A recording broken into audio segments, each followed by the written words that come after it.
All right, guys, what's going on? Justin from 79th Productions, and today show you a new project that I got. It's not a project like I normally get, but super excited about this one. Guys, I picked up a 2010 Suburban for $1,000. We're gonna see if we can fix this thing pretty cheap, and hopefully we can. So let me show you. Here we are. Yeah, I picked this thing up for $1,000, and this is a 2010 Suburban. Super excited about this thing. It is very clean, and well, clean for the most part. Look at the tires. Guy said he put some new tires on it. And so here's what happened with this. The guy was driving it. He said they were the first owners of this, and he said the tranny stopped going into drive, like it wouldn't move in drive, and so they just parked it. Now he's had this has 260,000 miles. Interior seat can use some repair, dash can use some repairs, but for the most part, this thing is it is super clean. I like this, and cheap project for the win. So super excited about this, and this is going to be something that it's going to be a little different. Not going to be a Honda, but yeah, I'm going to start this thing up now. I was trying to start it up. The battery is completely dead, so I'm gonna jump it off with the Odyssey and see if we can get it to start. All right, guys, so we're gonna jump this thing off and get it to fire up. Now the battery was fine, but it's been sitting for a while, so I'm gonna jump it up, start it, and I think what we really need to do is just go get this battery tested.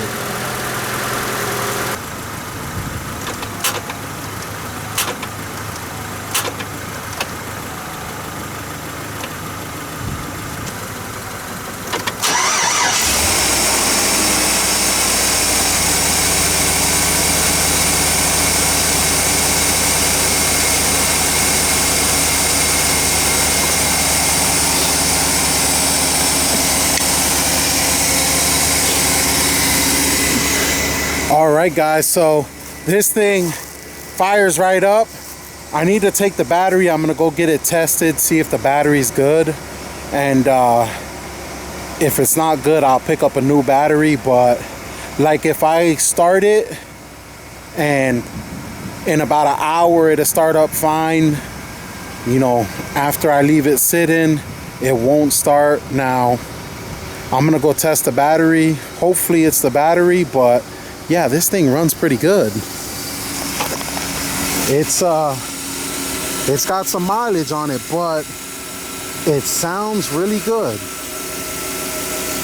All right, guys, so we're in this thing, and this thing is running. Now, one of the things I've noticed, it has 0 oil pressure. Now, the guy said he's been driving it like this for a month, so I'm pretty sure it is just a sensor.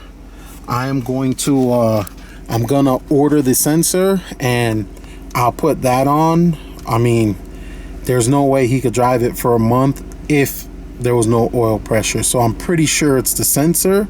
We'll order that. The check engine lights on. I'm gonna go ahead and check what's going on with that, and we're gonna take the battery off. Now here's the thing.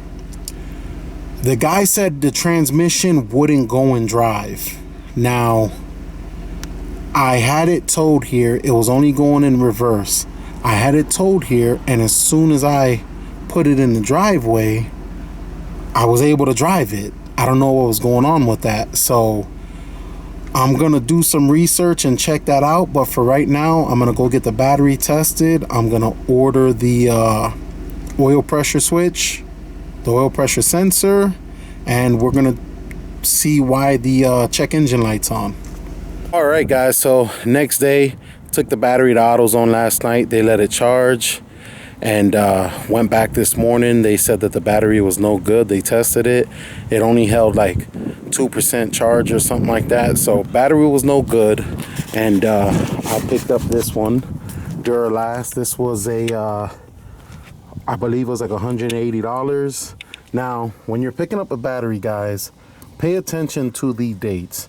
Right now, we are in, it's about to be January, last day of December, but this is from December 2023. Now, luckily, the AutoZone by my house, they usually have current batteries, but I have bought other batteries where they've been sitting on the shelf for like a year and a half, 2 years, and you go put them in the car and the battery's dead, battery's no good. Don't get those type of batteries. Look at the date. If they don't have a current date, tell them order it. You know, that just helps you helps your battery last a little bit longer. But I'm gonna put this thing in now and fire it up and read the codes.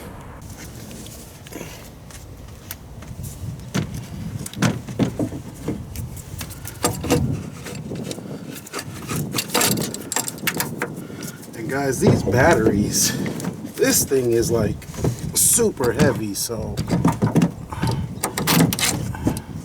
gotta kind of wiggle that in there. This one is yeah, these batteries are pretty heavy. Move that around. Set that to the side.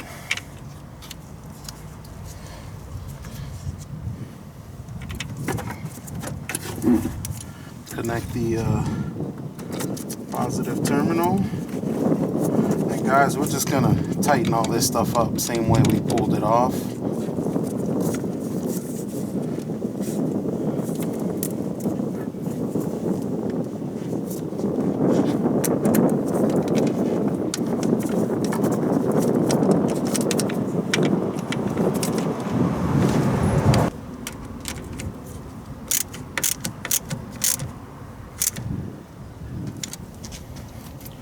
All right, guys, so got the fresh battery and everything's installed, and let's go start this thing up. Yesterday I was having issues starting it up because I had to jump it, but the battery was so dead that it just wouldn't stay running. So yeah.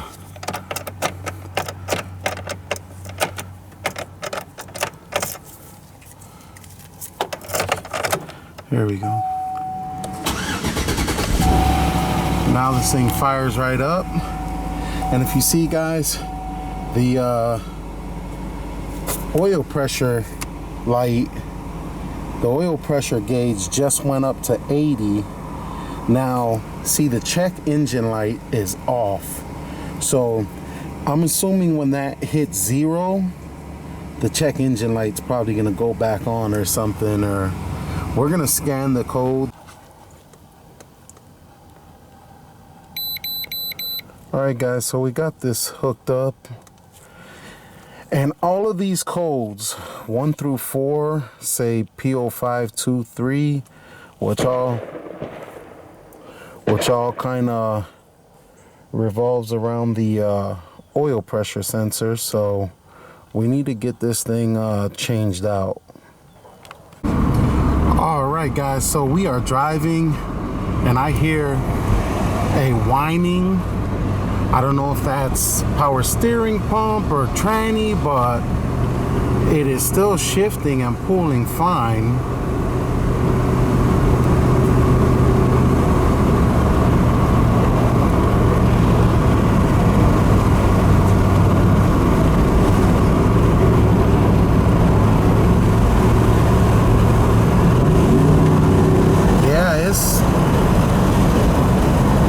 Driving fine. All right, guys, so here's what we got going. The tranny, you put it in gear, see it's just rolling forward, RPM staying there. Try to put it in drive, still not doing anything. You could rev it up It ain't going nowhere while it's in drive. So that's what's going on with the tranny. Don't know what that is. We're gonna try to figure that out and see what's what. Now here's the thing. When I first got it, when we rolled it off the tow truck, it was driving. It drives fine, shifts fine, everything shifts fine, but when it warms up, it stops shifting. So I don't know, but for $1,000, I think we are ahead on this. I was looking these up and trying to find one of these in good shape, clean body, everything. Man, they're like 7 to 12 grand. So even if we have to rebuild the transmission or find another transmission, I'm still ahead on it. So I think we're doing good on it so far. So we'll see. All right, guys, so we're getting ready to change the oil pressure sensor. New one came in and this was $10, so pretty cheap. Got the socket here. That was another $12. And here's the filter that came with the sensor. Picked up these, and this is to help us get the filter out of the back of the engine. So we're gonna start pulling this now, but this should be all we need.